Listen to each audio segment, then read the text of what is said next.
Hello दोस्त, welcome to my channel Jagdev classes. आज हम आप लोग को पता होना चाहिए कि ज्योग्राफी के चैप्टर नंबर 7 तक हम पढ़ा दिए हैं, तो और चैप्टर नंबर 6 तक उसका क्वेश्चन आंसर भी करवा दिए हैं। आज हम बहुत दिन से छूटा हुआ था, तो चैप्टर नंबर 7 का क्वेश्चन आंसर करवा रहे हैं। इसमें ऑब्जेक्टिव देखेंगे, मिलान करने वाला देखेंगे, रिक्त स्थान में पूर्ति वाला देखेंगे, कारण सहित बताओ वो देखेंगे, लघुत्तरीय प्रश्न देखेंगे, अति लघुत्तरीय प्रश्न देखेंगे, और द्वित्तरीय में जो मेन रहेगा वो देखेंगे। ठीक है ना। आप लोग को बताना चाहते हैं कि आप लोग अगर मेरा वीडियो खोज रहे हैं, क्योंकि यहाँ पर पूरा साइंस पढ़ाई हो गया है। सोशल साइंस भी लगभग समाप्त होने वाला है, मैथ तो समाप्त ही हो गया लगभग। ठीक है ना। और हिंदी का जो VVI ऑब्जेक्टिव था वो डाल दिए हैं, द्वितीय प्रश्न जो VVI वो डाल दिए हैं, संस्कृत का भी डाल दिए हैं VVI ऑब्जेक्टिव का। तो आप लोग को मेरा वीडियो अगर खोजना हो तो मेरा वीडियो ऐसे नहीं मिलेगा। मेरा फोटो पर क्लिक करो और प्ले लिस्ट के ऑप्शन में जाओ, क्योंकि वीडियो में जाके खोजेगा तो 600-700 वीडियो अपलोड है, कितना तुम लोग खोजेगा। तो तुम लोग को क्या करना है, मेरा फोटो नजर आ रहा है उस पर क्लिक करो, प्ले लिस्ट के ऑप्शन में जाओ। प्ले लिस्ट के ऑप्शन में जाने के बाद सबका प्ले लिस्ट आपको मिल जाएगा। मैथ का तो एक ही प्ले लिस्ट मिलेगा जिसमें पूरा NCERT मैथ का वीडियो तुम लोग को मिल जाएगा, चैप्टर 1 से 15 नंबर तक। ठीक है ना। तो तुम लोग को मेरा वीडियो प्ले लिस्ट में जाके खोजना है। और आप लोग को बताना चाहते हैं, तुम लोग को एग्जाम आ रहा है तो कौन सा वीडियो देखना जरूरी पता है। तो साइंस का जो है, फिजिक्स का, केमिस्ट्री का, बायोलॉजी का 3 वीडियो अपलोड किए हैं। ठीक है ना।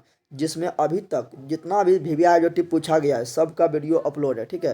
तो एक एक वीडियो तीनों का अपलोड है, फिजिक्स, केमिस्ट्री, बायोलॉजी का, वो जरूर देख लो। सोशल साइंस में 2 वीडियो अपलोड किए हैं। ठीक है ना। जितना भी अभी तक VVI ऑब्जेक्टिव पूछा गया है बोर्ड एग्जाम में वही क्वेश्चन आएगा। ठीक है ना। तो वो जाके देख लो। हिंदी का एक ही वीडियो में खत्म है, जितना VVI ऑब्जेक्टिव अपलोड किया गया। संस्कृत का एक ही में खत्म है। तो वो जाके जरूर देखो। कहाँ मिलेगा, प्ले लिस्ट के ऑप्शन में जाओ, वहाँ लिखल होगा, प्ले लिस्ट में लिखल होगा क्लास 10th का VVI ऑब्जेक्टिव। ठीक है ना। सभी सब्जेक्ट का वो मॉडल से सोल्यूशन अपलोड है, तो वो भी देखो। चलो स्टार्ट करते हैं पढ़ना। ठीक है ना। अभी तक जो सब्सक्राइब नहीं किया बिल्कुल नया हो, सब्सक्राइब कर लो। चलो स्टार्ट करते हैं।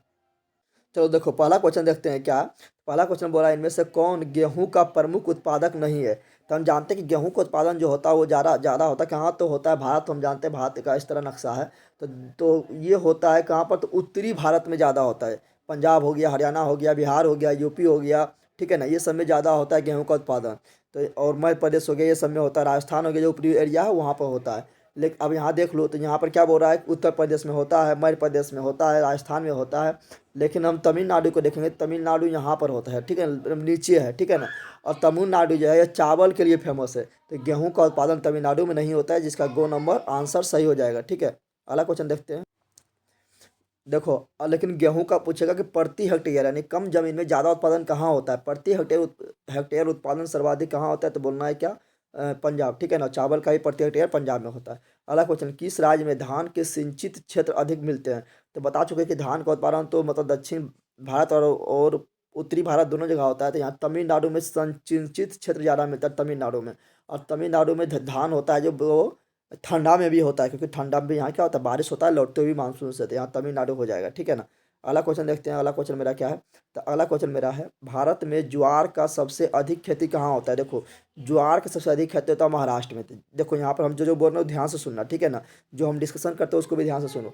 ज्वार का खेती बोलेगा तो बोलना है महाराष्ट्र। ठीक है ना। रागी बोलेगा, रागी को हम लोग बिहार या यूपी में बोलते हैं, उसको मडुआ की रोटी, रोटी नहीं बोलते, मडुआ की रोटी। तो रागी पूछेगा तो कर्नाटक बोलना है। मूंगफली पूछेगा तो गुजरात बोलना है। क्या बोलना है, गुजरात बोलना है। चावल पूछेगा तो चल जाएगा पश्चिम बंगाल। जूट पूछेगा तो चल जाएगा पश्चिम बंगाल। ठीक है ना। तो ये सब याद रखना है। ठीक है। तो जो जो बताए थे वो याद रखना था। ज्वार कहाँ गए, तो ज्वार मेरा हो गया महाराष्ट्र। अगला क्वेश्चन है, अधिक दिनों तक वर्षा का वियोग सहना किस फसल के लिए घातक होता है। तो आप लोग क्या मार देंगे, तुरंत धान, क्योंकि धान आप लोग धान से पूरा बाकी पे आप लोग कि धान में ज़्यादा पानी लगता है। लेकिन याद रखना, धान से भी ज़्यादा पानी लगता है चाय में। ठीक है। डायरेक्ट दुगना। धान में कितना चाहिए, तो 100 सेंटीमीटर से लगभग 200 सेंटीमीटर तक बारिश चाहिए। ठीक है ना।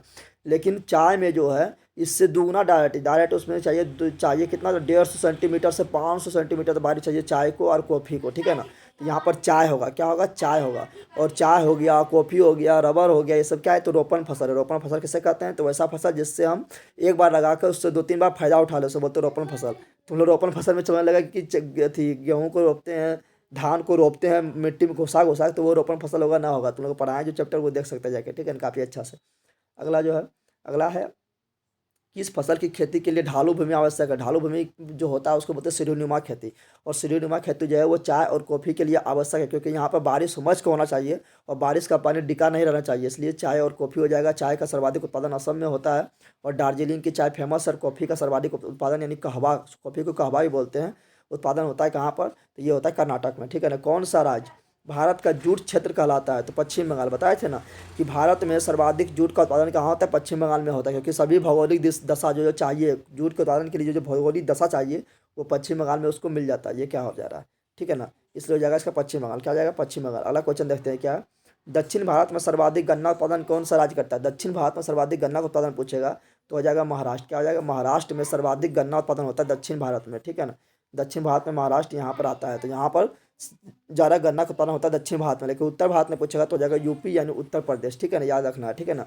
और अगला क्वेश्चन देखते हैं क्या है। अगला है ऑपरेशन फ्लड से क्या तात्पर्य? काफ़ी इंपॉर्टेंट क्वेश्चन है। ऑपरेशन फ्लड का मतलब हुआ कि ये ऑपरेशन जो है ये दूध उत्पादन से संबंधित है, ठीक है ना। तो लोग फ्लड मतलब सोच लेगा बाढ़, और बाढ़ निरंतर मार देगा, हो जाएगा गलत, ठीक है ना। ये होगा दूध उत्पादन। तो ऑपरेशन फ्लड जो है ये दूध उत्पादन से संबंधित है और ये हरित क्रांति से संबंधित। देखो ऑपरेशन फ्लड, तो ऑपरेशन फ्लड हो जाएगा दूध उत्पादन से। किससे होगा? दूध उत्पादन। तो इसका दूध को बोलते हैं डेयरी विकास। क्या बोलते हैं? डेयरी विकास। तो हो जाएगा इसका ख नंबर सही, ठीक है ना। और इसे श्वेत क्रांति बोलते हैं। दूध श्वेत होता है तो श्वेत क्रांति बोलते हैं। दूध का सर्वाधिक उत्पादन भारत में होता है, याद रखना, ठीक है ना। हरित क्रांति, हरित क्रांति पूछेगा तो ये हो जाएगा गेहूं उत्पादन से। ये फसल पर अपनाया गया था। अब फसल में जो सर्वाधिक जो प्रभाव पड़ा था गेहूं में पड़ा था। जहाँ पर 1 केजी होता था वहाँ डायरेक्ट अब 10 केजी उत्पादन होने लगा। तो हो जाएगा हरित क्रांति का दूसरा चरण पूछ रहा है। तो हरित क्रांति भारत में सर्वप्रथम कब आया था? तो आया था 1967 68 में आया था, ठीक है ना। और गेहूं के उत्पादन में बहुत ज़्यादा इससे बढ़ गया था, ठीक है। लेकिन दूसरा चरण कब आया? दूसरा चरण पूछेगा तो बोलना है 83-84 में, ठीक है ना। तो लेकिन पहला चरण तुम लोग को पूछेगा 1967-68 में, ठीक है। और हरित क्रांति का जनक कहा जाता है, ये काफ़ी इंपॉर्टेंट है। तो हरित क्रांति का जनक कहा जाता है किसे? तो MS स्वामीनाथन, याद रखना, जो बोल रहे हो काफ़ी इंपॉर्टेंट है। MS स्वामीनाथन, ठीक है। भारत में हरित क्रांति का जनक MS स्वामीनाथन को कहा जाता है। और ऑपरेशन फ्लड का जनक कहा जाता है डॉक्टर वर्गीज कुरियन। डॉक्टर वर्गीज कुरियन। अगला क्वेश्चन है दूध उत्पादन से संबंधित ऑपरेशन फ्लड 2 कब आया था? देखो दूध उत्पादन हम जानते हैं कि ऑपरेशन फ्लड दूध उत्पादन से संबंधित थी, तो जान चुके हैं हम। और ऑपरेशन फ्लड में भी 2 चरण आया था, ठीक है। एक आया था 1970 में। पहला चरण कब आया था? तो 1970 में आया था। यहाँ पूछ रहा है दूसरा चरण कब आया? तो दूसरा चरण आया था 1981 में, याद रखना, ठीक है ना। और ऑपरेशन फ्लड दूध उत्पादन से संबंधित है, इसे श्वेत क्रांति बोलते हैं। अगला है jam jelly squash. Jam jelly squash इत्यादि क्या है? तो जेम जेल ये सब क्या है? तो ये सब फल है। क्या है? तो ये सब मेरा क्या है? फल है, ठीक है ना। जेम जेल तुम लोग देखते हो लीची तरह मिलता है, उसी को बोलते हैं जेम जेल। ये सब क्या है? फल है। अगला बोल रहा है हार्वेस्टर थ्रेसर। अभी तो चलेगा गेहूं का जो कटेगा तब चलेगा थ्रेसर। अभी धान का हो रहा है तो उस समय भी चल सकता था। थ्रेसर वेसर किस में होता था? कृषि में होता है। कहाँ होता है? कृषि में। अगला क्वेश्चन देखते हैं आप, इंपॉर्टेंट। अब देखो तुम लोग किताब के पीछे जाओ। ये बुक है कौन? तो ये भारती वन बुक है, ठीक है ना। किताब के पीछे जाएगा तो वहाँ भी तुम लोग को ऑब्जेक्टिव मिलेगा, ठीक है। तो चलो वहाँ का ऑब्जेक्टिव देख लेते हैं, उसके बाद पहुँचेंगे फिर किताब के चैप्टर नंबर 7 में, वहाँ फिर देखेंगे, ठीक है ना। बोरा भारत की अर्थव्यवस्था का मुख्य आधार क्या है? तो कृषि है। भारत की अर्थव्यवस्था का मुख्य आधार क्या है? कृषि है। और कृषि जो है 53.8% रोजगार देता है, ठीक है। लेकिन ये रोजगार में उतना फ़ायदा नहीं है, लेकिन 53.8% रोजगार देता है। और इससे भारत का GDP में यानी राष्ट्रीय आय के उत्पादन में कितना है? तो 13.8%, 13.7% जिम्मेदार है। अगला क्वेश्चन ग्रीष्मकालीन पर्याप्त वर्षा किस फसल के लिए है? तो ग्रीष्मकालीन यानी गर्म में पर्याप्त वर्षा किसको चाहिए? तो धान को चाहिए पर्याप्त वर्षा गर्मी में, ठीक है ना। तब ना धान का फसल होता है। तो धान का फसल घट रहा है तो इसका आंसर हो जाएगा धान, ठीक है ना। ग्रीष्मकालीन बोला है, ऐसे बोलता सबसे ज़्यादा पानी किसे चाहिए? तो हो जाता है मेरा कपास यानी चाय भी होता है और कपास यानी कहवा भी होता है, ठीक है ना। पंजाब के किस फसल का सर प्रमुख उत्पादक होता है? पंजाब जो है गेहूं के लिए सबसे ज़्यादा फेमस है। इसलिए तो देखा अभी पंजाब किसान जो है विद्रोह कर रहा था, क्योंकि कुछ कानून ऐसा था जो मतलब किसानों को मतलब गारंटी नहीं दे रहा था, ठीक है ना। इसलिए विरोध कर रहा था, ठीक है ना। तो किसान जो है पंजाब का किसान जो है गेहूं को बहुत सबसे ज़्यादा उत्पादन करता है। और हम लोग को जैसे बढ़ता है ना गेहूं कंट्रोल में, वो ज़्यादा होता है पंजाब का ही होता है। तो गेहूँ हो जाएगा। इसलिए पंजाब आता है कौन क्षेत्र? पश्चिमी क्षेत्र आता है। इसलिए पश्चिमी क्षेत्र को भारत का कहते हैं गोदाम, गेहूं का गोदाम कहा जाता है। और पूर्वी क्षेत्र को भारत के चावल का कटोला कहा जाता है, ठीक है ना, याद रखना। अगला है इनमें से कि कौन सा राज्य चाय का प्रमुख उत्पादक है? तो हम जानते हैं चाय का सबसे प्रमुख उत्पादन राज्य कौन है? असम है। कौन है? असम है, ठीक है ना। और पश्चिम बंगाल की जो चाय है, पश्चिम बंगाल का दार्जिलिंग का चाय जो है काफ़ी फेमस है। इसको GI टैग भी मिला हुआ, ठीक है ना। सबसे फेमस पूछेगा तो पश्चिम बंगाल का चाय, लेकिन असम में सर्वाधिक उत्पादन होता है। और चाय जो है फिर कलकत्ता, क्योंकि कलकत्ता नज़दीक पड़ता है यहाँ, तो कलकत्ता बंदरगाह से दूसरा देश के लिए निर्यात कर देता है, ठीक है। अगला क्वेश्चन है मेरा, कहवा का सबसे अधिक उत्पादन किस राज्य में होता है? तो कहवा यानी कॉफ़ी, कॉफ़ी का सर्वाधिक उत्पादन होता है कर्नाटक में। कर्नाटक में भी कहाँ? तो कर्नाटक में बाबा बुदन की पहाड़ी पर, ठीक है ना। और कहवा 3 प्रकार का होता है, अरेबिका होता है, रिवेडिका होता है और रोबस्टा होता है। जो हम अलग से बोल रहे हैं उससे काफ़ी इंपॉर्टेंट है, इसलिए बोल रहे हैं कि बार बार बोलने से तुम लोग को याद हो जाएगा। महाराष्ट्र किस फसल की खेती के लिए प्रसिद्ध है? तो महाराष्ट्र जो है बता चुके हैं कि महाराष्ट्र जो है कपास के लिए फेमस है, ठीक है ना। इसलिए जो है ज़्यादा सूती कपड़ा, क्योंकि कपास से क्या बनता है, सूती कपड़ा बनता है। तो यहाँ ज़्यादा सूती कपड़ा का मिल कहाँ है, तो गुजरात और महाराष्ट्र के आसपास से, क्योंकि वहीं पर ज़्यादा होता है कपास, तो हो जाएगा कपास हो जाएगा। ऐसे महाराष्ट्र जो है ज्वार के लिए भी क्या है, तो सबसे ज़्यादा उत्पादन कहाँ था ज्वार के, तो वो महाराष्ट्र में ही होता है। राई पूछेगा, यानी राई पूछेगा तो क्या बोलना है, तो इसका बोलना है कर्नाटक में, उसी को बोलते हैं क्या, मडुआ की रोटी, ठीक है ना। अगला क्वेश्चन, उत्तर भारत क्या बोल रहा है, उत्तर भारत का कौन सा राज्य गन्ना उत्पादन के लिए, तो उत्तर भारत के लिए उत्तर प्रदेश और दक्षिण भारत के लिए महाराष्ट्र। मूंगफली का सबसे ज़्यादा उत्पादन कहाँ, तो बता चुके हैं गुजरात में होता है मूंगफली का। और अथी क्या बोलते हैं, कपास का होता है महाराष्ट्र में, और जूट का होता है पश्चिम बंगाल में, जिसे याद रखना जो बोलते हैं। और रबर की खेती का भारत के किस राज्य में की जाती है, तो रबर की खेती जो है भारत के कौन राज्य में किया जाता है, तो रबर की खेती केरल में हो जाएगा। क्या जाएगा, रबर की खेती बोले, या मसाला खेती बोले, ठीक है ना, या नारियल खेती बोले, काजू का खेती बोले, तो सब क्या है, केरल, ठीक है ना। इसलिए केरल को कहते हैं मसालों का बगीचा, क्या कहते हैं, मसालों का बगीचा कहा जाता है। दक्षिण भारत का सबसे अधिक गन्ना उत्पादन करने वाला राज्य कौन है, तो बता चुके हैं, इसका क्या है, महाराष्ट्र, ठीक है। उत्तर भारत में यूपी या दक्षिण भारत में महाराष्ट्र। अगला, मसालों की खेती के लिए कौन सा राज्य प्रसिद्ध है, तो केरल, इसलिए केरल को कहा जाता है मसालों का बगीचा, ठीक है ना। भारत का कौन सा राज्य नारियल के प्रदेश के लिए फेमस है, बता चुके हैं केरल। केरल जो नारियल के लिए फेमस है, मसाला के लिए फेमस है, ठीक है, रबर के लिए फेमस है, काजू के लिए फेमस है, याद रखना जो बोलते हैं। अलग है क्वेश्चन, बढ़िया नस्ल के सांड और भैंस के लिए भारत के कौन सा राज्य प्रसिद्ध है, तो जानते हैं पंजाब और हरियाणा में देखना दूध बहुत ज़्यादा उत्पादन होता है, ठीक है ना। इसलिए पंजाब और हरियाणा में जब बढ़िया नस्ल का क्या मिलता है, सांड और भैंस मिलता है, एक दिन में लगभग करेगा 20-20, 30-30, 40-40 केजी दूध करता है, ठीक है ना। तो ये जगह पंजाब और हरियाणा, ठीक है। अगला क्वेश्चन है तुम्हारा कि ऑपरेशन फ्लड क्या है, तो बता चुके हैं ये दूध उत्पादन से संबंधित है, तो इसका ख नंबर सही हो जाएगा, ठीक है ना।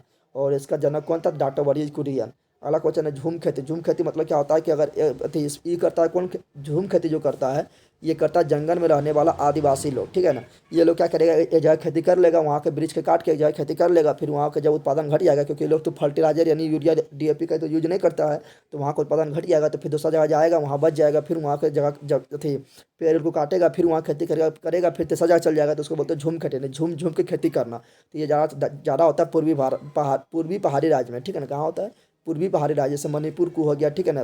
इस समय होता है झूम खेती, याद रखना, ठीक है ना। और झूम खेती को ही बोलते हैं स्थानांतरित कैसे खेती, ठीक है ना। अगला क्वेश्चन याद रखना, क्या इनमें से कौन रोपण कृषि की फसल है, तो रोपण कृषि, देखो रोपण कृषि हम उस कृषि को बोलेंगे कि जिसको एक बार रोप दो, ठीक है ना, एक बार रोप देने पर उससे हम 2-3 बार फायदा उठा ले, उसको बोलते हैं रोपण कृषि। तो देखो यहाँ पर, तब रोपण कृषि कौन हो जाएगा, तो चाय, चाय को एक बार रोप दिया, उसको पत्ता तोड़ते रहो, फिर पत्ता आएगा, फिर तोड़ लो, फिर पत्ता आएगा, फिर तोड़ लो, और चाय का उत्पादन 2-3 बार फायदा उठा लिए, तो चाय हो गया रोपण कृषि, ठीक है ना। गन्ना, गन्ना तुमने देखा होगा, गन्ना लगाते होगे यानी ईख लगाते होगे, तो क्या होता है कि एक बार काट लो, फिर वो हो जाएगा, फिर गन्ना हो जाता है, ठीक है ना। तो 2 बार फायदा उठा लेते हैं, गन्ना भी क्या है, रोपण कृषि, रबर भी क्या है, रोपण कृषि, कहवा भी क्या है, रोपण कृषि, ठीक है ना। तो जिसको हम 1 से 2 बार फायदा उठाते हैं वो क्या होता है, रोपण कृषि, ठीक है ना। बैगन, बैगन एक बार तोड़ लो, फिर बैगन होगा, तो फिर बैगन भी क्या है, रोपण कृषि। लेकिन गेहूँ एक बार लगा दो, एक बार काट लिया, खत्म। धान भी खत्म, जूट भी एक बार में खत्म, तो इसका फोन नंबर सही हो जाएगा, ठीक है ना। यही क्वेश्चन पूछा था 2021 के फाइनल एग्जाम में, सब मार के आ गए धान, क्योंकि रोपता है सबको, रोपता मतलब वो नहीं समझ रहे, रोपता मतलब हम जो बताएं वो सोचना है, ठीक है ना। अगला, अगला क्वेश्चन है नीलगिरी। नीलगिरी कहाँ है, तमिलनाडु और केरल के बॉर्डर पास है, ठीक है ना। तो बोल रहा है तमिलनाडु कहाँ है, सबसे नीचे। तो नीलगिरी, और क्या बोल रहा है, नीलगिरी, और नीलगिरी किसके किसके लिए फेमस है, तो नीलगिरी जो है ना वो किसके लिए फेमस है चाय और कॉफ़ी के लिए। तो यहाँ लिखना है चाय और कहवा के लिए नीलगिरी जो है फेमस है, ठीक है ना। अगला क्वेश्चन है, और नीलगिरी जो है ये क्या है, केरल और तमिलनाडु के बॉर्डर पर। रबर का उत्पादन मुख्य रूप से है, तो रबर का उत्पादन बता चुके हैं केरल में होता है, कहाँ पर है, केरल में होता है, ठीक है ना। और रबर जो है क्या है, रोपण फसल है, रोपण फसल है, ठीक है। और रबर जो हमारे देश में कहाँ से आया था पता है, तो ब्राज़ील से आया था, ठीक है। सर विलियम हेनरी नाम एक व्यक्ति था, जो 1826 ईस्वी में ब्राज़ील के पेरू से लेकर आया था भारत में रबर, ठीक है ना। अगला, भारत का नारियल प्रदेश कहलाता है, तो नारियल कहाँ होता है, केरल में, तो केरल हो जाएगा यहाँ पर। भारत में सबसे अधिक चाय का निर्यात करने वाला पता कौन है, तुम जानते हैं कि असम में सर्वाधिक चाय का उत्पादन होता है, और दार्जिलिंग का चाय फेमस है, तो वहाँ से नज़दीक पता है क्या, कलकत्ता पड़ता है नज़दीक, तो जाए कलकत्ता। पतन, पतन बोले तो बंदरगाह, जहाँ जहाज आके पानी वाला जहाज आके लगता है और सामान को ढो के ले जाता है, उसको पतन या बंदरगाह कहा जाता है। ये तुम काल भाग गया रे जहाज जैसा। अगला क्वेश्चन मेरा क्या है, अगला है, भारत के क्षेत्र में गरम मसाला, तो गरम मसाला केरल हो जाएगा, ठीक है ना। और जहाँ क्षेत्र पूछा, राज्य ने पूछा, तो हो जाएगा मालाबार तट, क्योंकि केरल के जो तट है ना समुद्र वाला, उसको बोलते हैं मालाबार तट, तो यहाँ पर लिखना है मालाबार तट। जूट उत्पादन के लिए राज्य प्रसिद्ध है, तो जूट उत्पादन के लिए बता चुके कि जूट उत्पादन के लिए जो है हमारा पश्चिम बंगाल, वेस्ट बंगाल फेमस है, तो यहाँ लिखना पश्चिम बंगाल। अच्छा, तुम लोग सोचता है जूट किसे कहते हैं, तो जूट को हम लोग पटसन बोलते हैं, ठीक है ना। जूट वही होता है जो तुम लोग अभी देखना, तुम लोग जो अभी ठंडा मौसम आ रहा है, तो जो जानवर को सैरवा पर रख देते हैं, बोरबा रख देते हैं मोटा मोटा, ठीक है ना, वो जूट से बना होता है। किसका बना होता है, जूट का बना होता है, ठीक है ना। और इसको नदी उदी में फूलने दे देता है, 2-3 दिन सड़ता है, तो सड़ता है तो साना निकाल के बनता है, ठीक है। अगला, भारत में धान का प्रति हेक्टेयर सब तो धान देखो, प्रति हेक्टेयर धान बोले या गेहूं बोले तो हो जाएगा पंजाब, क्या जाएगा प्रति हेक्टेयर, यानी कम जमीनों पर ज़्यादा उत्पादन, ठीक है ना।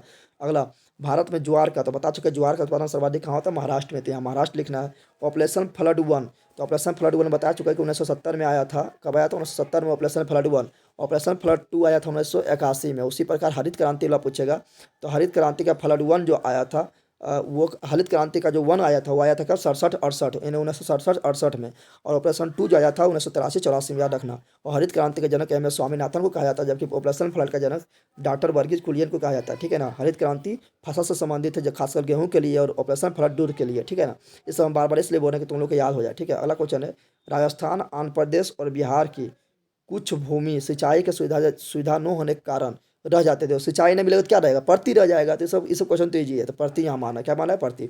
अगला है, उन्नत किस्म के बीज से अच्छे, तो बताओ उन्नत किस्म यानी अच्छा किस्म का बीज रहेगा तो क्या होगा, तो अच्छे फसल उगेगा, कौन उगेगा, तो फसल उगेगा, तो यहाँ फसल लिखना है। अगला बोला, भूमि की नमी समाप्त होने पर की आवश्यकता पड़ेगा, बताओ भूमि का नमी, यानी भूमि में नमी मतलब पानी समाप्त हो जाएगा तो क्या आवश्यकता पड़ेगा, तो सिंचाई की आवश्यकता पड़ेगा, सिंचाई करना पड़ेगा फसल के उत्पादन के लिए। अगला, कृषि कार्य से बचे समय में गाय बकरी आदि करना, यानी पशुपालन करना, इससे क्या होता है, इससे क्या होता है, पालन करने से क्या, किसका स्रोत होता है, तो आय का स्रोत होता है, क्या होता है, यानी आय बढ़ जाता है, ठीक है ना। अब अगला क्वेश्चन हम मिलान करने वाला देखेंगे, फिर देखेंगे कारण बताओ, ठीक है। मिलान करने वाला देख लो, मिलान करने वाला है दूध, तो दूध हम बता चुके हैं क्या, ऑपरेशन फ्लड बताए थे ना, तो दूध कहाँ जाएगा, ऑपरेशन फ्लड में, ठीक है ना। अगला क्वेश्चन है मेरा क्या, कॉफ़ी, सॉरी ये क्या हो गया, कॉफ़ी ये हो गया। चलो दूसरा क्वेश्चन थी, दूसरा मेरा क्या है, तो दूसरा देखो क्या है, कॉफ़ी क्या है, तो कॉफ़ी कहाँ जाएगा, तो कॉफ़ी मेरा जाएगा, कॉफ़ी को हम जानते हैं, कॉफ़ी का जो प्रकार है वो है अरेबिका, रोबस्टा, याद रखना। कॉफ़ी का 3 प्रकार है, अरेबिका, रिबेलिका और रोबस्टा, अरेबिका, रिबेलिका और रोबस्टा। और कॉफ़ी का सर्वाधिक उत्पादन कहाँ होता है, ब्राज़ील में होता है। ब्राज़ील में कॉफ़ी का सर्वाधिक उत्पादन होता है, और वहाँ के कॉफ़ी के बागानों को फजेंडा कहा जाता है, याद रखना, ठीक है ना। अगला क्वेश्चन है चावल, तो चावल को हम क्या बोलते हैं, चावल को जो है, चावल को हम जो है, ये चावल का जो प्रकार है बासमती चावल, तुम लोग सुना होगा, बासमती चावल खाए भी, यानी बासमती चावल काफ़ी महंगा होता है, ठीक है ना। और ये काफ़ी सुगंधित और अच्छा क्वालिटी का चावल होता है, जो उत्तराखंड में इसका ज़्यादा उत्पादन होता है, ठीक है। तो चावल हो जाएगा बासमती। गेहूँ सहित अन्य खाद्य पदार्थ, जानते हैं गेहूँ जो है ये किससे संबंधित है, जो हम जानते हैं कि हरित क्रांति में बता चुके हैं कि हरित क्रांति में सर्वाधिक प्रभाव किससे पड़ा, गेहूँ पर पड़ा, गेहूँ का उत्पादन बढ़ गया था, ठीक है ना।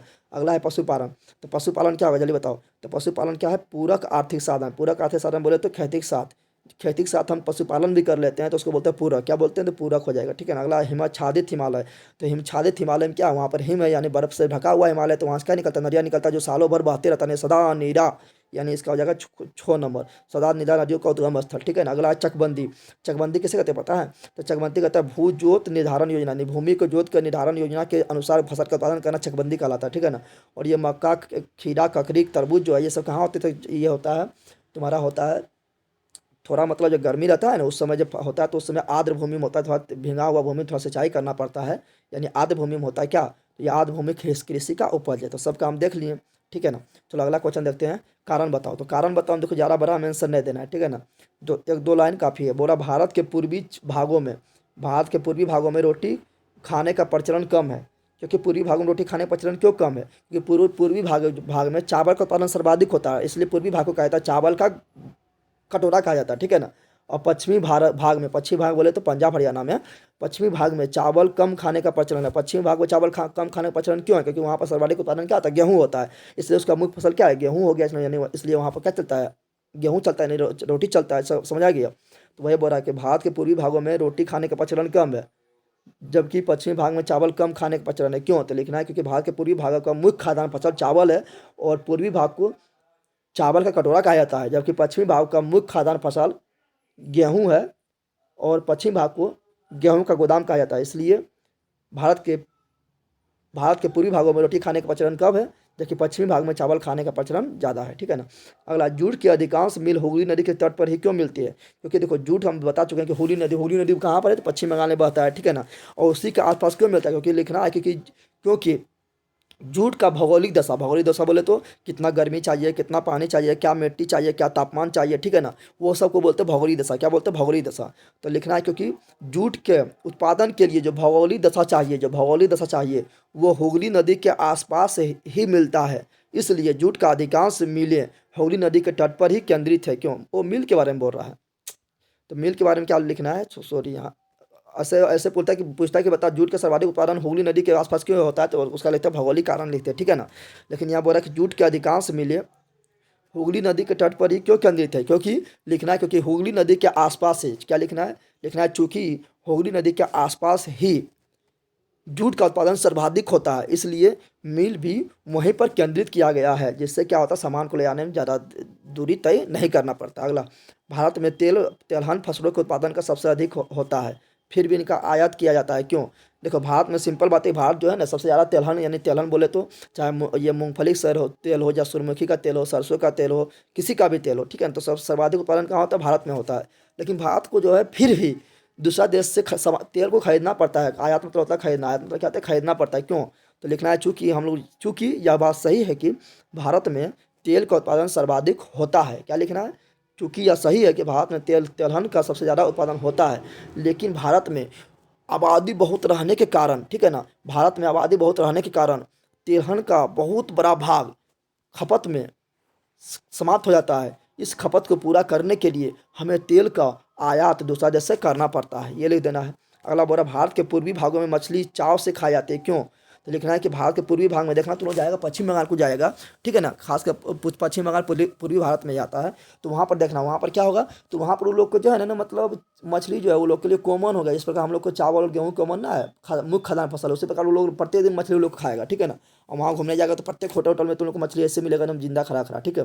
तो इसलिए लिखना है, क्या लिखना है, भारत के पूर्वी भागों में मछली चाव से खाई जाती है, क्यों। तो लिखना है कि भारत के पूर्वी भागों में मछली का उत्पादन सर्वाधिक होता है, और वहाँ का वहाँ के लोगों का मछली जो है मुख्य खाद्यान्न खाद्यान्न फसल बन गया है, फसल नहीं बना है, मुख्य खाद्यान्न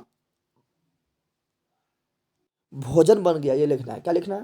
तो फिर हम बोल रहे थे भारत के पूर्वी भागों में मछली चाव से खाई जाती है, क्यों। तो लिखना है भारत के पूर्वी भागों में मछली का उत्पादन सर्वाधिक होता है, जिसके कारण भारत के पूर्वी भागों में मछली वहाँ का मुख्य खाद्यान्न भोजन बन गया है, बस इतना लिखना है, कारण बताना ज़रा बड़ा थोड़ी लिखना है। अगला, चाय की खेती असम में ज़्यादा होती है, क्यों। तो लिखना है चाय की खेती असम में इसलिए ज़्यादा होता है क्योंकि चाय का सर्वाधिक बागान असम में पाया जाता है, और चाय के लिए सर्वाधिक वर्षा और भौगोलिक परिस्थिति चाहिए जो असम में उपलब्ध है, इसलिए चाय का खेती असम में सर्वाधिक होता है। फिर हम बोल लेते हैं, क्या लिखना है कि चाय का खेती असम में ज़्यादा होती है, क्यों। तो लिखना है क्योंकि चाय में असम में चाय का बागान सर्वाधिक है, तथा चाय के लिए जो उपयुक्त भौगोलिक यानी सर्वाधिक वर्षा मिट्टी जो चाहिए वो असम में उपलब्ध है, इसलिए असम में चाय का खेती सर्वाधिक होता है, ठीक है ना। अगला, और अगला, गन्ने की खेती दक्षिण भारत में बढ़ती जा रही है, क्यों। देखो, गन्ना खेती दक्षिण भारत में क्यों बढ़ रही है बताते हैं, लिखना है क्या, क्योंकि दक्षिण भारत में किए गन्ना में दक्षिण भारत के गन्ना में रस काफ़ी ज़्यादा भरा होता है, क्या लिखना है, दक्षिण भारत के गन्ना में रस काफ़ी ज़्यादा भरा होता है, जिससे कम गन्ना में ही अधिक चीनी का उत्पादन हो जाता है, इसलिए दक्षिण भारत में गन्ना का उत्पादन बढ़ता जा रहा है और उत्तर भारत में धीरे धीरे कमता जा रहा है, ठीक है ना, ये लिख देना है। ये कारण बताओ हो गया था। अब देखते हैं तिलक उत्तर, ये प्रश्न देखते हैं, बोल रहा है भारत की कितनी प्रतिशत आबादी को कृषि कार्य में रोजगार मिलता है, तो बता चुके कि भारत के लगभग 53.8% आबादी को जो है रोजगार को मिल रहा है, वो किससे मिल रहा था, कृषि से मिल रहा है। लेकिन इसमें इतना फायदा थोड़ा है, अगर फायदा होता तो मुकेश अंबानी भी वहाँ जियो थोड़े चलाता, रिलायंस थोड़े चलाता, वो है तो खेती कर रहे हैं, ठीक है ना। यार और ये कितना परसेंट इसका योगदान है देश की आमदनी में, तो 13.7% आमदनी है, तो 53.8% बोलना है, ठीक है ना। अगला क्वेश्चन देखते हैं, चलो अगला क्वेश्चन देखते हैं क्या है। अगला क्वेश्चन मेरा है, बोला भारत के किस राज्य में को मसालों का राज कहा जाता है, बहुत सिंपल बात है, केरल को मसालों का राज कहा जाता है, क्योंकि सर्वाधिक मसाला का उत्पादन कहाँ होता है, केरल में होता है, ठीक है ना। तो केरल हो जाएगा। नारियल भी सर्वाधिक कहाँ होता है, केरल में होता है। कहवा भी यानी कॉफी कॉफी तो कर्नाटक में होता है। और काजू काजू भी कहाँ होता है, केरल में होता है। रबर का पौधा किस देश से लाकर भारत में उगाया गया था, तो हम बताए थे कि रबर का पौधा जो है ये कहाँ लाया गया है, तो ब्राज़ील से लाया गया था। कहाँ से लाया गया था, ब्राज़ील से लाकर भारत में अथी किया गया था, ठीक है ना। यहाँ लिखना है, बोल रहा है कि रबर का पौधा किस देश से लाकर भारत में उगाया गया था, तो लिखना है ब्राजील के पेरू से। क्या लिखना है, ब्राजील के पेरू से। अच्छा, लाने वाला कौन था, तो लाने वाला था सन हेनरी विलियम जो 1826 ईस्वी में ब्राजील से पेरू लाया था, ठीक है ना। अगला क्वेश्चन मेरा बोल रहा है क्या, अगला क्वेश्चन बोल रहा है शुष्क कृषि को परिभाषित करेंगे, सिर्फ परिभाषा लिखना है, अति लघु उत्तरीय प्रश्न ज़्यादा बड़ा थोड़ा लिखना है, परिभाषा लिखना है। क्या बोल रहा है, शुष्क कृषि को परिभाषित करें। शुष्क कृषि मतलब सूखा कृषि, ठीक है ना, जहाँ पर मतलब कम पानी में फसल उत्पादन हो जाता है, उसे बोलते हैं शुष्क कृषि बोलते हैं। तो शुष्क कृषि की परिभाषा क्या लिखना है, लिखना है इसमें, चल रहा है ना वीडियो, हाँ वीडियो तो चल रहा है। लिखना है क्या, लिखना है वर्षा की सहायता से विकसित कृषि प्रणाली को शुष्क कृषि कहा जाता है, ठीक है ना। वर्षा की सहायता से जिस कृषि को वर्षा की सहायता से विकसित कृषि प्रणाली को शुष्क कृषि कहा जाता है। ठीक है, क्या बोलना है फिर बोल लेते हैं। लिखना है वर्षा की सहायता से विकसित कृषि प्रणाली को शुष्क कृषि कहा जाता है। ठीक है ना। अगला क्वेश्चन मेरा क्या है, देहरादून का बासमती चावल किस लिए प्रसिद्ध है। तो हम बता चुके कि देहरादून का जो बासमती चावल है वो किस लिए फेमस है, तो वो अपने सुगंध के लिए फेमस है। ठीक है ना, अपना क्वालिटी के लिए फेमस है। तो लिख दे रहा हूँ वही, क्या लिखना है, सुगंध यानी क्वालिटी के लिए लिखना है। तो क्या बोल रहे थे, लिखना है अच्छा बता, देहरादून कहाँ है, तो उत्तराखंड में। कहाँ पर, उत्तराखंड में। तो लिखना है उत्तराखंड के देहरादून का बासमती चावल अपने स्वाद और सुगंध के लिए विख्यात है। क्या लिखना है, देहरादून का बासमती चावल अपने स्वाद और सुगंध के लिए विख्यात है। फिर बोल लेते हैं, देहरादून का बासमती चावल अपने स्वाद और सुगंध के लिए फेमस है, ये लिखना है। ठीक है ना। अगला क्वेश्चन देखो क्या है, अगला क्वेश्चन तुम्हारा है कि सूती वस्त्र उद्योग का कृषि उत्पाद क्या है। तो सूती वस्त्र उद्योग जो है इसका उत्पादन के लिए कृषि कौन सा कृषि से किया जाता है, तो हम जानते हैं कि इसका क्या जाता है, कपास से। किससे क्या जाता है, तो इसका आंसर हो जाएगा कपास। क्या जाएगा, कपास से। ठीक है ना। तो वही बोला, सूती वस्त्र उद्योग का कृषि उत्पाद क्या क्या है, तो कृषि उत्पाद है कपास। क्या है, और कपास का सर्वाधिक उत्पादन कहाँ होता है, महाराष्ट्र में। जूट का कहाँ होता है, पश्चिम बंगाल में। ठीक है ना। अब आ गया लघु उत्तरीय प्रश्न। तो लघु उत्तरीय प्रश्न में देखो सब कुछ, लघु उत्तरीय प्रश्न में जो है सबका आंसर हमने बताएंगे, जो सब काफ़ी इंपॉर्टेंट है वो बताएंगे। ठीक है ना। जैसे देखो ये वाला तो मेरा इंपॉर्टेंट उतना ना है, भारत में कृषि के लिए कौन सी भौगोलिक सुविधाएं उपलब्ध है, ये तो उतना इंपॉर्टेंट ना है। इससे पूछेगा तुम लोग इंपॉर्टेंट क्या होता है, तो पूछेगा चावल का भौगोलिक दशा लिखें, ये इंपॉर्टेंट हो गया। गेहूं का भौगोलिक दशा लिखें, ये इंपॉर्टेंट हो गया। जैसे तो हम काफ़ी अच्छा तुम लोग को पढ़ा दिए हैं। ठीक है ना। चलो क्वेश्चन नंबर 1 ऐसे बता देते हैं कि क्या लिखना है। बोला भारत में कृषि के लिए कौन सा भौगोलिक सुविधाएं प्राप्त है, तो भारत में कृषि के लिए बहुत सारा भौगोलिक सुविधा प्राप्त है। क्या लिखना है, लिखना है कृषि के लिए आवश्यक उर्वर भूमि भारत में है। ठीक है ना। फिर दूसरा चीज़ लिखना है, यहाँ गंगा का विशाल मैदान है। फिर तीसरा लिखना है, मानसून की इस देश पर विशेष कृपा है। फिर चौथा लिखना है, हिमाच्छादित हिमालय से हमेशा सालों भर सदा नीला नदियाँ निकलती है। फिर क्या लिखना है, फिर लिखना है, यहाँ का जलवायु समशीतोष्ण है। ठीक है ना, समशीतोष्ण है। फिर चौथा अगला लिखना है, मानसून की वर्षा यहाँ की मिट्टी को अंदर से भूमि भूमिगत जल को स्रोत प्राप्त करवाता है। बस ये सब लिखना है। पहले क्या बताते, पहले क्या लिखना है कि यहाँ का भूमि क्या है, उर्वर है। दूसरा क्या लिखना है, दूसरा लिखना है यहाँ पर कि यहाँ गंगा का विशाल मैदान है। तीसरा क्या लिखना है, मानसून की इस देश पर विशेष कृपा है। चौथा क्या लिखना है, हिमाच्छादित हिमालय है। पाँचवा क्या लिखना है, पाँचवा लिखना है कि यहाँ की जलवायु क्या है, समशीतोष्ण है। बस ये सब हो गया, ज़्यादा बड़ा तो लिखना है। ठीक है ना। अगला क्वेश्चन देखते हैं। अगला क्वेश्चन बोल रहा है, जो इंपॉर्टेंट है वो बताएंगे। बोल रहा है, भारत की 2 प्रमुख चाय पेय फसलें कौन क्या है, तो पेय फसल यानी पीने वाला कौन है, तो चाय लिख देना, एक लिख देना कहवा यानी कॉफ़ी।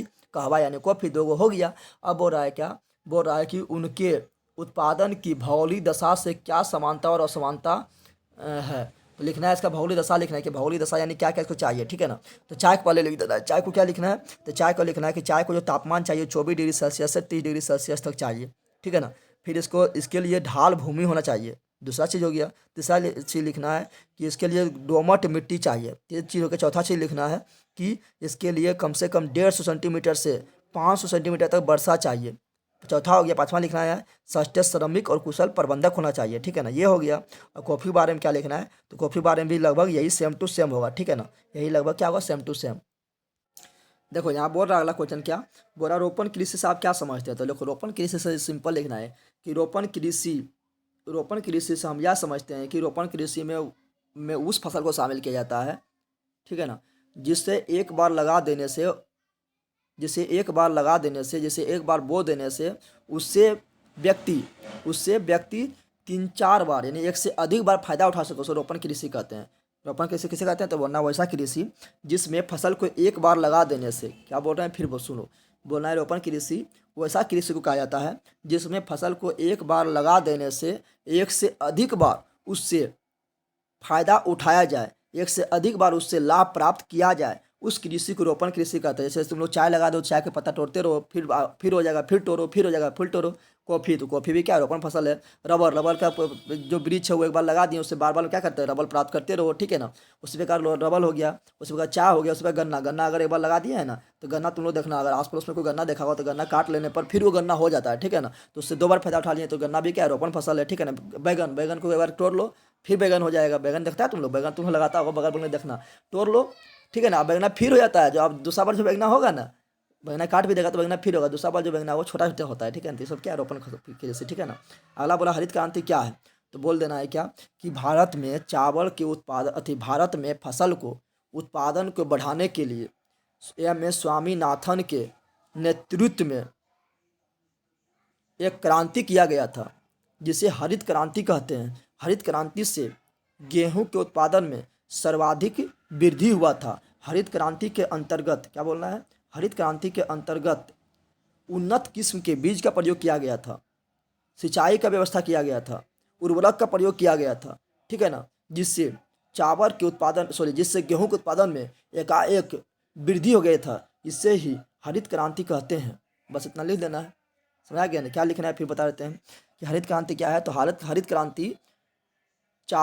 क्रांति फसल के उत्पादन को बढ़ाने के लिए एम एस स्वामीनाथन के नेतृत्व में लाया गया एक क्रांति है जिसमें उन्नत किस्म का बीज का, सिंचाई का, उर्वरक का प्रयोग कर गेहूं के उत्पादन में अत्यधिक वृद्धि किया गया, ठीक है ना। इसी को हम हरित क्रांति कहते हैं जो 1967-68 ईस्वी में लाया गया था, ठीक है ना। बस अगला बोला ऑपरेशन फ्लड क्या है। तो ऑपरेशन फ्लड क्या है, तो उसी तरह लिखना है कि भारत में दूध का उत्पादन बढ़ाने के लिए डॉक्टर वर्गीज कुरियन के नेतृत्व में एक क्रांति थी, श्वेत क्रांति चलाया गया जिससे भारत में दूध उत्पादन में सर्वाधिक वृद्धि हुआ था। और यह कब लाया गया था, 1970 ईस्वी में लाया गया था पहला क्रांति, ठीक है ना। इसी को हम ऑपरेशन फ्लड कहते हैं। बस यही लिखना, अगला बोल रहा है तो यही इंपॉर्टेंट था, ठीक है ना, तुम्हारा लघुत्तरीय में, ठीक है। अगला है दीर्घोत्तरीय में। दीर्घोत्तरीय में देखो हम बता रहे थे, दीर्घोत्तरीय में तुम लोग तुम्हारा जो है यहाँ पर तो हमें एक खाली ही मिला गेहूं की खेती के लिए उपयुक्त भौगोलिक परिस्थिति की विवेचना करें, और तुम लोग चावल वाला भी कर लेना, ठीक है ना। इसमें सब इंपॉर्टेंट है, गेहूं हो गया, चावल हो गया, ठीक है ना। तो गेहूं वाला भी कर लेना, चावल वाला भी कर लेना, ठीक है। और हो सकता है तो ये वाला भी कर लेना। राष्ट्रीय अर्थव्यवस्था में कृषि के योगदान का समीक्षा करें, लेकिन ये नहीं है। तुम लोग सबसे पहले गेहूं और चावल का खेती का भौगोलिक दशा क्या है, तो ये हम काफ़ी अच्छा तुम लोग पढ़ा रही हैं। तो गेहूं और चावल वाला तुम लोग जो है जरूर कर लेना, ठीक है ना। चलो बता देते हैं, इसे चावल का बता देते हैं, पहले हम बता देते हैं गेहूं में, क्योंकि यहाँ गेहूं बोल रहा है तो गेहूं का बता देते हैं। गेहूं का मतलब भौगोलिक दशा क्या क्या होता है। तो देखो गेहूं का जो पहला भौगोलिक दशा होता है तो होता है निम्न तापमान। तापमान कितना, तो लिखना है कि गेहूं के उत्पादन के लिए निम्नलिखित भौगोलिक परिस्थिति है। फिर लिखना है 1 नंबर निम्न तापमान। तापमान कितना चाहिए, तो जब इसका बुआई होता है तब चाहिए 10 डिग्री सेल्सियस से लेकर 15 डिग्री सेल्सियस तक, ठीक है। और लिखना कटाई के समय 21 डिग्री सेल्सियस से 26 डिग्री सेल्सियस तापमान चाहिए। 1 नंबर ये हो गया। दूसरा निम्न नंबर लिखना है हल्की शीतकालीन वर्षा, और उसमें लिख देना है कितना, तो वर्षा कितना, तो 50 सेंटीमीटर से लेकर 100 सेंटीमीटर तक। कितना, 50 सेंटीमीटर से 100 सेंटीमीटर तक। तीसरा लिखना है कि इसमें मिट्टी, तो मिट्टी कैसा होना चाहिए, तो मिट्टी तीसरा लिखना पहले भूमि। भूमि कैसा होना चाहिए, समतल। तो भूमि लिखना समतल, भूमि क्या लिखना, समतल। फिर चौथा लिखो मिट्टी, तो मिट्टी कैसा होना चाहिए, तो मिट्टी इसका होना चाहिए दोमट मिट्टी। कैसा, दोमट मिट्टी, ठीक है ना। और जलोढ़ मिट्टी को ही हम दोमट मिट्टी कहते हैं, ठीक है ना। तो दोमट मिट्टी होना चाहिए, चौथा हो गया। पांचवा क्या लिखना है, इसमें श्रम, श्रम लिखना है, यानी श्रम यानी मजदूर की आवश्यकता, मजदूर की आवश्यकता, ठीक है। तो ये सब लिख दो, ठीक है। चावल में भी लिख देना, चावल में भी लिखना है कि उसमें भी तापमान, चावल में तापमान कितना चाहिए पता है, तो चावल में तापमान चाहिए 20 डिग्री सेल्सियस 30 डिग्री सेल्सियस तापमान चाहिए, ठीक है ना। और वर्षा इसमें चावल में जो है वो 100 डिग्री से 200 डिग्री सेंटीमीटर तक चाहिए। इसमें भी भूमि हो कैसा, तो समतल भूमि हो, मिट्टी कैसा, तो दोमट यानी जलोढ़ मिट्टी हो, ठीक है ना। और यही सब लिख देना। और इसमें क्या हो, सस्ता श्रमिक हो, पर्याप्त और सस्ता श्रमिक हो, ये सब क्या है, भौगोलिक दशा, ठीक है ना। और मानसून हो, क्या हो, मानसून, ठीक है ना। तो चलो हम देख लिए थे इस प्रकार। अब जब 8वां नंबर चैप्टर पढ़ाएंगे तो 8वां नंबर चैप्टर का भी क्वेश्चन आंसर आप लोग को देंगे। हिस्ट्री में 2 को बचा है, हिस्ट्री तो पूरा हम समाप्त कर दिए हैं, लेकिन हिस्ट्री में चैप्टर नंबर 7 और 8 का हम क्वेश्चन आंसर नहीं करवाएं तो जल्दी करवा देंगे, ठीक है। मिलते हैं नेक्स्ट वीडियो में। अभी तो जो लाइक नहीं किया लाइक कर दो, शेयर नहीं किया शेयर करो, और सब्सक्राइब जरूर कर लो, ठीक है ना। मिलते हैं नेक्स्ट वीडियो में। 9th क्लास के स्टूडेंट को बताओ, 10 का स्टूडेंट बताओ। और 2 मेरा चैनल एक है मेरा जगदेव ब्लॉग कॉमेडी वाला, वो भी तुम लोग सब्सक्राइब कर लेना, जगदेव ब्लॉग। और एक मेरा चैनल है जिके जीएस मस्ती, उसको भी तुम लोग सब्सक्राइब कर लेना, जिके जीएस मस्ती। वहाँ जनरल कंपटीशन का तैयारी करवाते हैं। मिलते हैं नेक्स्ट वीडियो में। जय हिंद, जय भारत, जय बिहार। थैंक्स।